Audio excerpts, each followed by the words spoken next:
इस्लामाबाद में हमले के खदशात के पेश नजर मसाजिद और चर्चेज की हिफाजत के इंतजामात मजीद सख्त कर दिए गए हैं।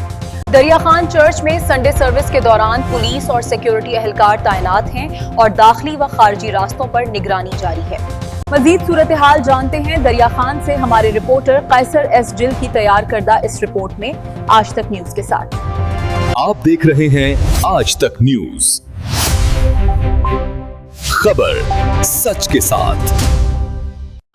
इस्लामाबाद में इमाम बारगाह पर हमले के खतरे के पेश नजर मसाजिद और चर्चेज की सिक्योरिटी सख्त कर दी गई है। दरिया खान चर्च में संडे सर्विस के दौरान पुलिस और सिक्योरिटी फोर्सेज तैनात हैं और दाखिली और खारजी रास्तों पर सख्त निगरानी जारी है।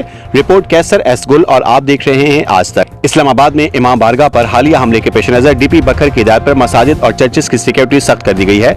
दरिया खान चर्च में संडे सर्विस के दौरान पंजाब पुलिस, एलीट फोर्स और लेडीज पुलिस समेत दीगर सिक्योरिटी एहलकार तैनात हैं। चर्च के दाखिली और खारजी रास्तों पर सख्त निगरानी जारी है और दाखिल होने वाले हर फर्द पर कड़ी नजर रखी जा रही है। आज तक न्यूज, खबर सच के साथ।